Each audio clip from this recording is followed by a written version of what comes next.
Pemirsa Indo-Pauliau dimanapun Anda berada, semoga kita semua selalu diberikan kesehatan dan panjang umur oleh Tuhan Yang Maha Esa. Dan sukses selalu. Saya Sunardi Mulia, pada hari ini tanggal 31 Oktober 2022 akan membawakan ulasan tentang Pilpres 2024, pertarungan netizen versus politik identitas.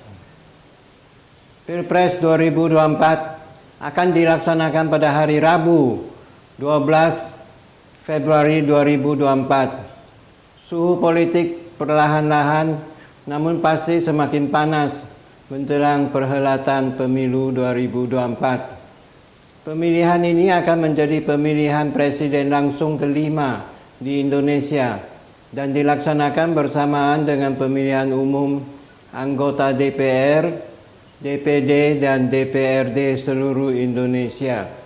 Sementara pemilihan umum kepala daerah baru akan dilaksanakan pada bulan November 2024. Sejak deklarasi Anies Baswedan oleh Partai Nasdem pada tanggal 3 Oktober 2022 yang lalu, sebagian masyarakat khawatir Anies akan memainkan narasi politik identitas untuk memenangkan Pilpres 2024 seperti yang pernah dilakukan dalam Pilkada 2017 di Jakarta.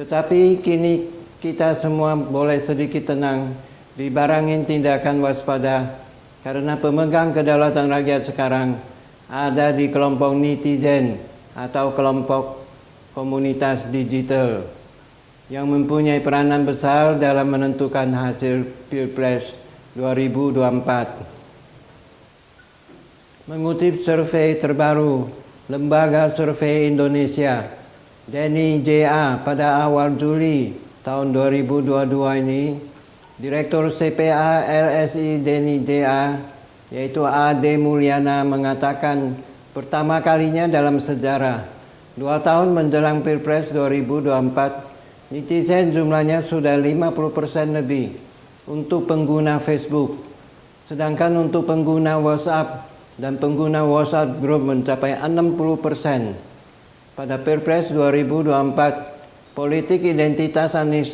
akan berkonfrontasi dengan suara netizen dan bukan lagi berhadapan dengan suara tradisional seperti suara wong cilik dan suara muslim. Anies dan kelompoknya tidak bisa dengan mudah memenangkan Pilpres 2024 seperti layaknya memenangkan Pilkada Gubernur DKI Jakarta pada tahun 2017. Indonesia bukanlah Jakarta.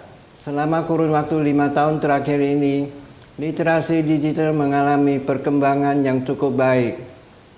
Berdasarkan laporan status literasi digital 2021, Indeks Literasi Digital Indonesia pada 2021 berada di level 3,49 dari nilai maksimum 5. Angka ini meningkat dari 2020 yang sebesar 3,46. Fenomena munculnya netizen sebagai penentu dalam pemilu sudah terjadi di Filipina, di mana putra mantan diktator Ferdinand Marcos, yakni Ferdinand Marcos Jr. berhasil memenangkan pemilu dan menjadi orang nomor 1 di Filipina berkat kampanye digital yang masif. Para pemirsa Indo-Pauliau yang terhormat, menurut pendapat Anda, apakah setuju dalam Pilpres 2024 kelompok politik identitas akan berhadapan-hadapan dengan netizen? Indo-Pauliau menunggu komentar dan pendapat Anda. Bila Capres 2024 terdiri dari 4 poros, pertama yaitu poros Koalisi Indonesia Bersatu (KIB) yang terdiri dari Golkar, P3, dan PAN. Kedua, poros PDIP. Ketiga, poros Koalisi Gerindra PKB. Dan keempat, Koalisi Nasdem, Demokrat, dan PKS. Ditenggarai Koalisi KIB lebih mampu memobilisasi kelompok netizen dibandingkan dengan kelompok 3 poros lainnya. Di samping itu, poros Gerindra PKB dan poros Nasdem, Demokrat, dan PKS diprediksi sulit terbentuk karena aksi manuver dari masing-masing partai. Gerindra PKB kemungkinan bisa merapat ke PDIP dengan mendapat jatah cawapres yang kemungkinan besar berasal dari Gerindra. Sedangkan Demokrat dan PKS bisa pula merapat ke KIB bila tawaran yang diberikan oleh KIB lebih menarik dibandingkan dengan tawaran Nasdem yang ingin mengajukan cawapres Anies dari non-parpol.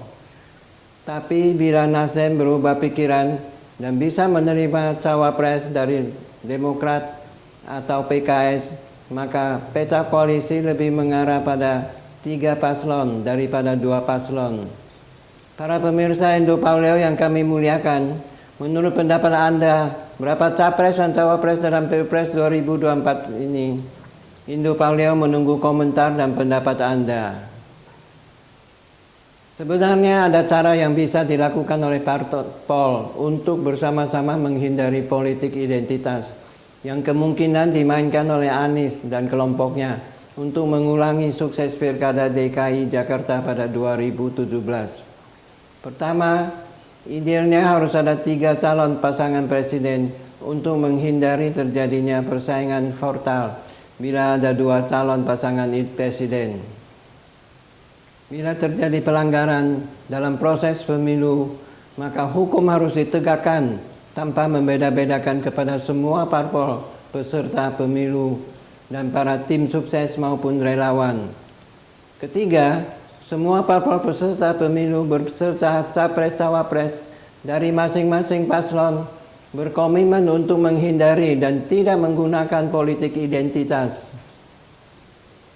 Selain fenomena netizen yang memiliki suara 50% lebih untuk pengguna Facebook dan 60% untuk pengguna WhatsApp dan WhatsApp Group, seperti yang diutarakan sebelumnya, politik identitas juga sudah ditentang oleh beberapa pihak. Di antaranya, pertama, Presiden Jokowi mengatakan dalam seminar program pendidikan reguler Angkatan 63 di Lemhanas RI pada tanggal 9 Agustus 2022 menolak penggunaan politik sara dan politik identitas, lebih mengedepankan politik ide dan gagasan, karena yang ingin kita bangun bukan demokrasi pengkultusan, bukan demokrasi idola, tetapi demokrasi gagasan. Kedua, Wakil Presiden Ma'ruf Amin dalam acara Santri Digital untuk Indonesia Bangkit di Pondok Pesantren An Nawawi Tanara, Banten pada tanggal 28 Oktober 2022 mengatakan elit politik dan partai politik pesantren pemilu 2024 jangan memainkan isu politik identitas demi mengejar kemenangan.